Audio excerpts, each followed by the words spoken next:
नमस्कार, मैं हूं अदिति राजपूत। मेरे साथ हैं जया कौशिक त्रिवेदी। हरियाणा में कोरोना वायरस के बढ़ते मामलों के बीच राज्य सरकार ने दिल्ली से लगे अपने जिलों की बॉर्डर को सील रखने का फैसला किया है। तो एक बार फिर यहां पर दिल्ली को वजह माने जा रहा है हरियाणा में बढ़ते मामलों के लिए। और इसी के बाद हरियाणा के गृह मंत्री अनिल विज ने कहा कि दिल्ली के साथ लगते जो जिले हैं वो हरियाणा के लिए बहुत बड़ी चिंता है और 80% केस जो हैं वो उन जिलों में हैं जो दिल्ली से सटे हुए हैं। और ऐसे में बेहद ज़रूरी है कि दिल्ली से सटे हरियाणा बॉर्डर को सील रखा जाए। अनिल विज ने कहा है कि दिल्ली की सीमा से लगते गुरुग्राम और फरीदाबाद में 30 से 40 केस आ रहे हैं। ऐसे में बेहद ज़रूरी है कि दिल्ली से सटे हरियाणा के बॉर्डर को सील रखा जाए। और इस वक्त हमारे सहयोगी सौरभ शुक्ला हमारे साथ जुड़ गए हैं। सौरभ, हमने कुछ देर पहले अक्षय से भी बात की थी, दिल्ली गुरुग्राम बॉर्डर पे थे, किस तरह से वहां पर साइकिल सवार और जो पैदल जाने वाले लोग हैं उनको तो रोका जा रहा है और उनके पीछे जो तमाम गाड़ियां हैं वो सर्राटेदार चलती चली जा रही थी, उनको कोई रोक टोक नहीं थी। आप वहां से क्या रिपोर्ट कर पाएंगे इस वक्त?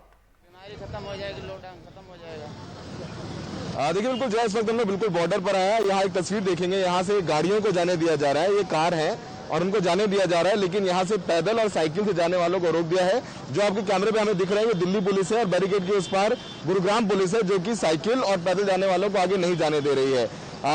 कल आदेश आ गया है, हरियाणा सरकार ने आदेश दे दिया। अनिल विज जो कि गृह मंत्री, उनका कहना है इनडायरेक्टली कि दिल्ली की वजह से जो कोरोना केसेस हैं वो फरीदाबाद, गुड़गांव, सोनीपत, झज्जर पहुंच रहे, जिस वजह से बहुत तगड़ा स्पाइक हो रहा है। कल गुरुग्राम में लगभग 68 मामले सामने आए जो कि अब तक के सबसे हाईएस्ट है। गुरुग्राम में लगभग 500 के करीब वहां पर कोरोना पेशेंट्स हो गए हैं।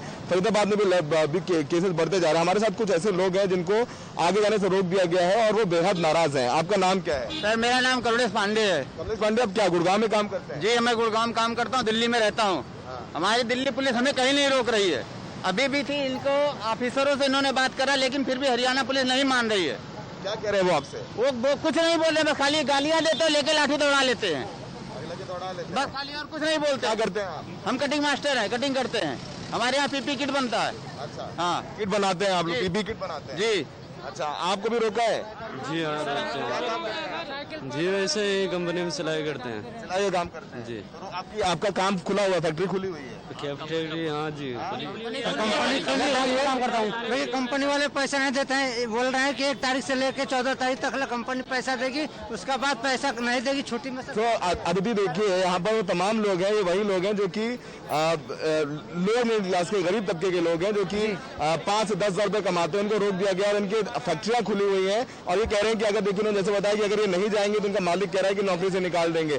तो समझिए कि गुड़गांव, नोएडा, दिल्ली सब इतना आपस में जुड़े हुए हैं, इतना इंटरडिपेंडेंट है कि अगर ये बॉर्डर रोका जाएगा तो लोगों को तकलीफ होगी और आर्थिक संकट भी खड़ा हो सकता है ऐसे लोगों के लिए जो कि कम कमाते हैं और उनके लिए बहुत जरूरी है। जी अदिति, बिल्कुल बिल्कुल, ये बड़ा मुश्किल इन लोगों के लिए इस वक्त है। ये सौरभ, ये जानना चाहेंगे कि पुलिस वालों से अगर आपकी बात हुई, उनके पास क्या इंस्ट्रक्शन है? ऐसा कैसे हो सकता है कि कुछ लोगों को रोका जा रहा है, कुछ लोगों को नहीं रोका जा रहा है?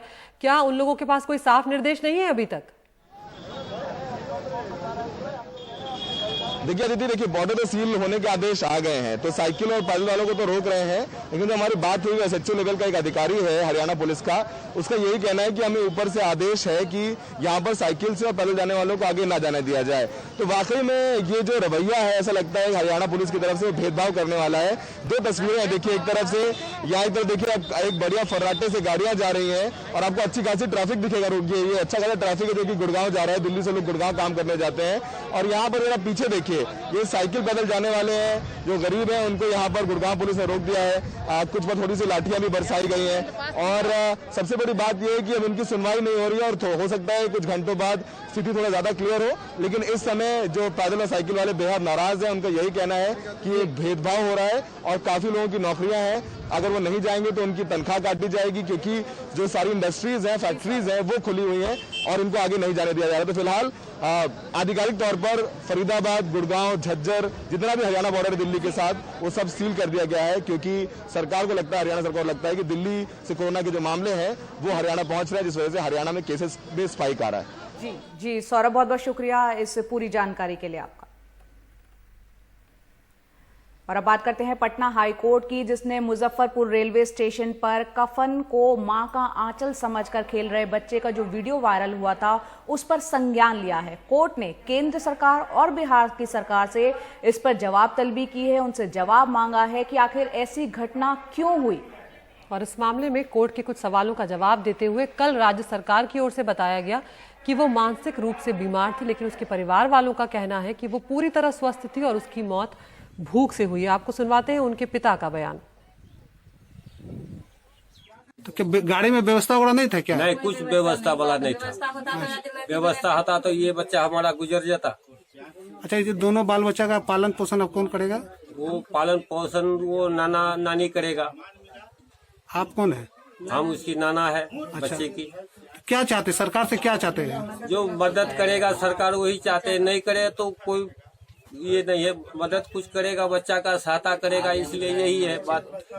तो यहाँ आपने पिता को साफ तौर पर सुना, जो वो कह रहे थे कि भूख की वजह से और व्यवस्था ना होने की वजह से उनकी बेटी की जान गई है। दरअसल ये सारा कंफ्यूजन जो है, एक भ्रम जो है, महिला के उस रिश्तेदार के बयान से पैदा हुआ जो उसके साथ ट्रेन से आ रहा था।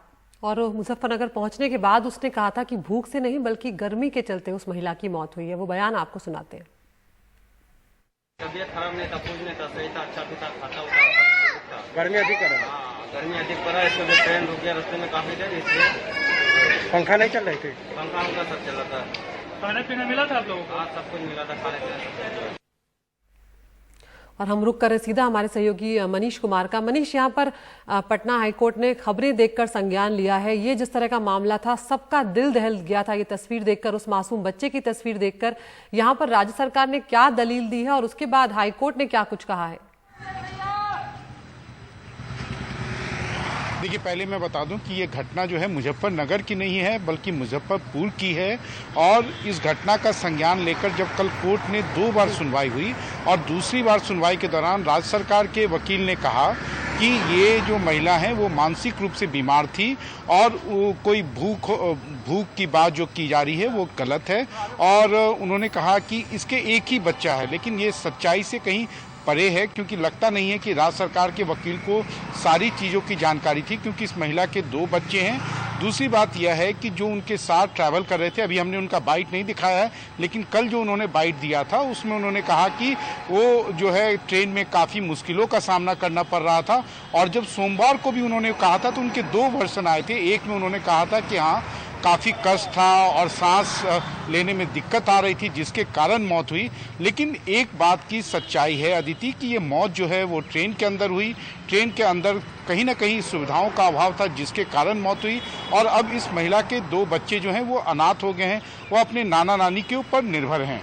अदिति जी मनीष, यहाँ पर सवाल ये भी उठता है कि वो अहमदाबाद से महिला चली थी, बिहार जा रही थी, कटिहार, और मुजफ्फरपुर स्टेशन पर जो है ये सारी घटना हुई, मौत हो गई। और बार बार सवाल जो है परिवार वाले उठा रहे हैं कि अव्यवस्था थी और भूख की वजह से सब कुछ हुआ। यहाँ पर राज्य सरकार की दलील में भी कितना दम और रेलवे मंत्रालय की दलील में भी कितना दम आपको लगता है? क्योंकि वो कह रहे हैं कि पहले से ही वो महिला बीमार थी। अगर पहले से थी तो किस तरह से स्क्रीनिंग में उसको गुजरने दिया और रेलवे में सफर उसको करने ही क्यों दिया गया फिर?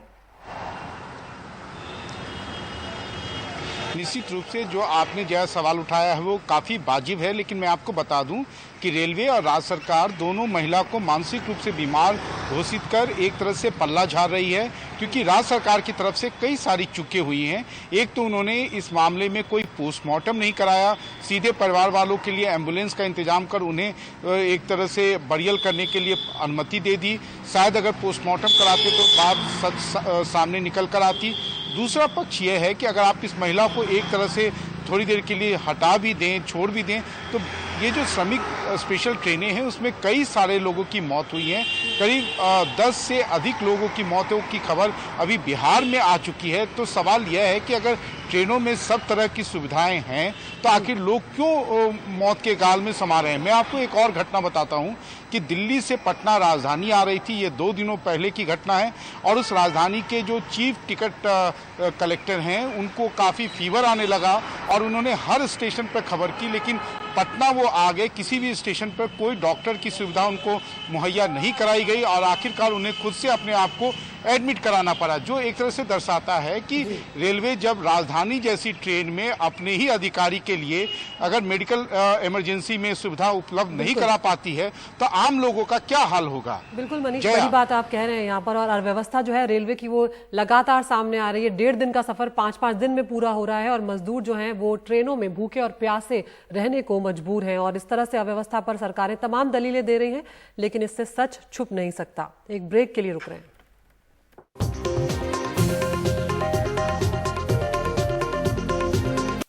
और अब नजर डालते हैं टॉप 5 खबरों पर, जिस पर आपको एनडीटीवी के यूट्यूब चैनल पर वोट के जरिए बताना है किन खबरों को आप पूरे दिन विस्तार से चैनल पर देखना चाहते हैं। पहली खबर कोरोना से जुड़ी, जहां 1,65,000 मामले, 9वें नंबर पर भारत आ चुका है। दूसरी खबर, लॉकडाउन पर अमित शाह ने मुख्यमंत्रियों के साथ बैठक की है। तीसरी खबर, हरियाणा ने फिर से सील कर दी है दिल्ली से जो सटी हुई सीमाएं हैं उसको। और टिड्डी हमले पर काबू पाने के लिए हेलीकॉप्टर के इस्तेमाल की तैयारी हो रही है। और आखिरी खबर, डोनाल्ड ट्रंप का बयान आया है कि चीन से विवाद पर अच्छे मूड में नहीं दिख रहे हैं प्रधानमंत्री मोदी।